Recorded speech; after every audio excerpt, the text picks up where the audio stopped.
नमस्कार साथियों, स्वागत है आपका हमारे YouTube चैनल में।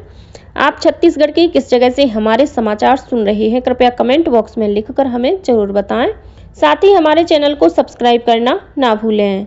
रायपुर से प्रस्तुत हैं छत्तीसगढ़ के प्रादेशिक समाचारों के साथ मैं रजनी शुक्ला। पहले मुख्य समाचार। त्रिस्तरीय पंचायत चुनाव के तहत कल दूसरे चरण में राज्य के 43 विकास खंडों में डाले गए वोट। केंद्र सरकार ने विशेष गैर संक्रामक रोग स्क्रीनिंग अभियान की शुरुआत की। बीजापुर जिले में मुखबिरी के शक में माओवादियों ने की शिक्षा दूत और ग्रामीण की हत्या। और बस्तर संभाग के 1-2 स्थानों पर आज गरज चमक के साथ छींटे पड़ने की संभावना। अब समाचार विस्तार से। प्रदेश में त्रिस्तरीय पंचायत चुनाव के तहत कल दूसरे चरण में राज्य के 43 विकास खंडों में वोट डाले गए।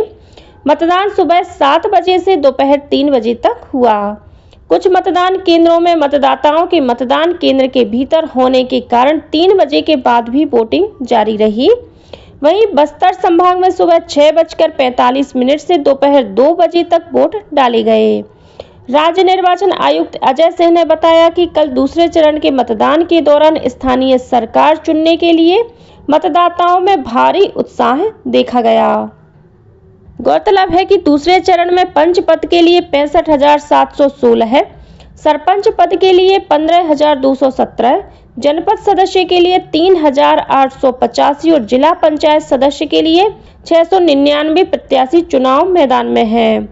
26,988 पंच, 3,774 सरपंच, 899 जनपद सदस्य और 138 जिला पंचायत सदस्य पद पर निर्वाचन के लिए कल मतदान हुआ। त्रिस्तरीय पंचायत चुनाव के तहत तीसरे और अंतिम चरण का मतदान 23 फरवरी को होगा। भारतीय जनता पार्टी की विधायक रेखा गुप्ता ने कल दिल्ली के रामलीला मैदान में दिल्ली की मुख्यमंत्री के रूप में शपथ ली।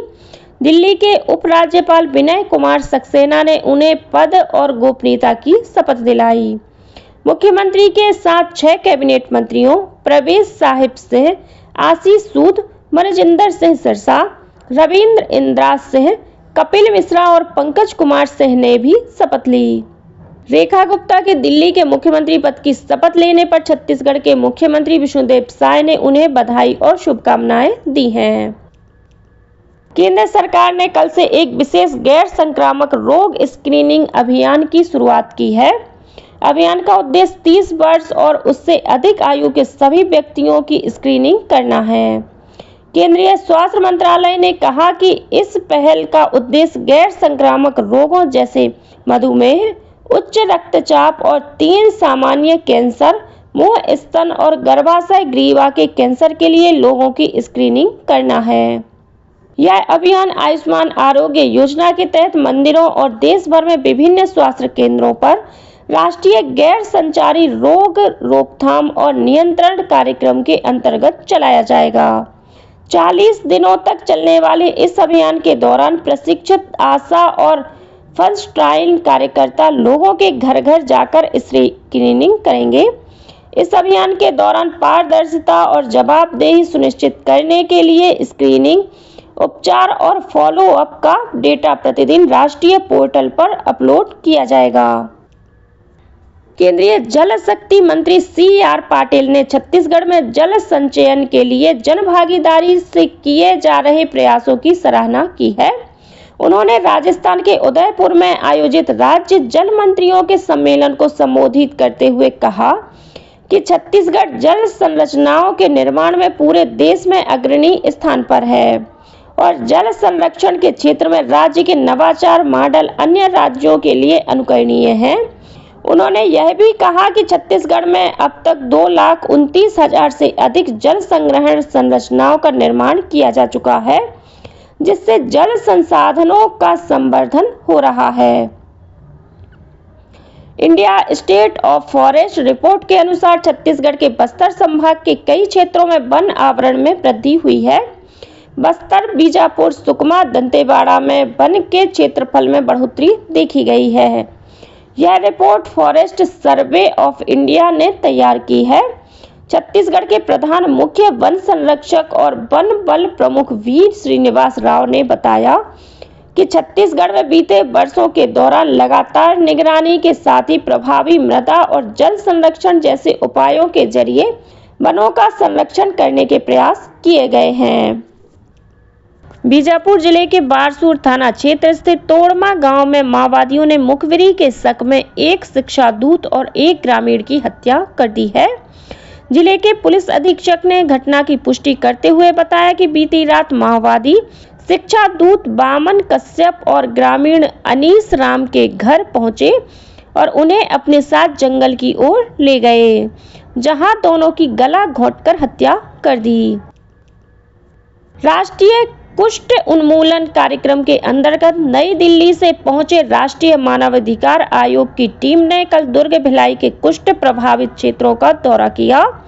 इस दौरान टीम के सदस्यों ने स्वास्थ्य विभाग और जिला प्रशासन के अधिकारियों के साथ बैठक की और जिले में कुष्ठ उन्मूलन कार्यक्रम की स्थिति की जानकारी ली। इस अवसर पर राष्ट्रीय मानवाधिकार आयोग के विशेष सदस्य प्रदीप्त नायक ने कहा कि कुष्ठ प्रभावित बच्चों, गर्भवती महिलाओं सहित अन्य वर्ग के प्रभावित लोगों को केंद्र और राज्य सरकार द्वारा निर्धारित योजनाओं का लाभ मुहैया कराया जाए।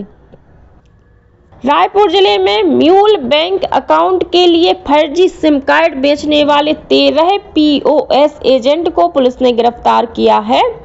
उनके पास से जब्त 7,000 से अधिक सिम कार्ड अपराध में सम्मिलित पाए गए हैं। वहीं 590 मोबाइल की भी पहचान की गई है।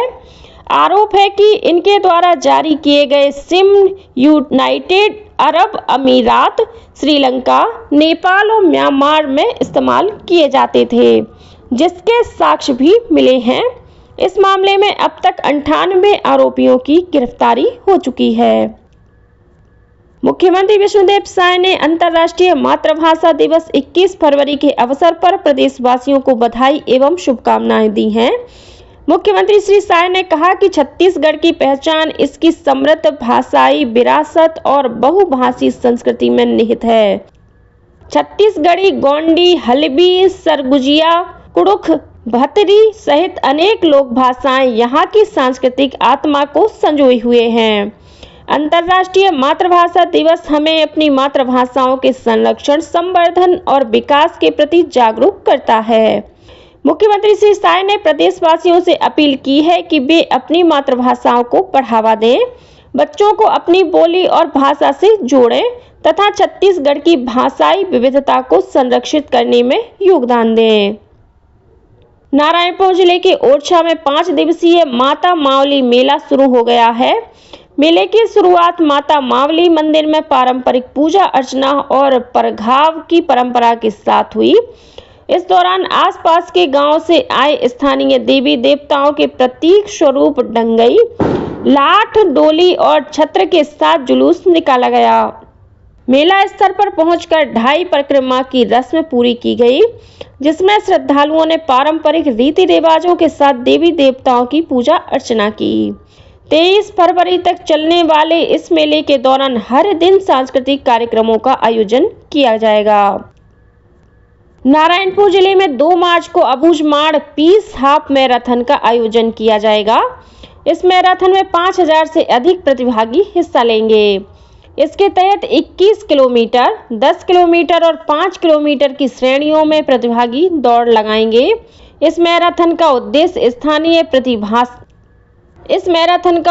स्थानीय प्रतिभाओं को मंच प्रदान करना, शारीरिक स्वास्थ्य को बढ़ावा देना और क्षेत्र की प्राकृतिक सुंदरता से लोगों को अवगत कराना है।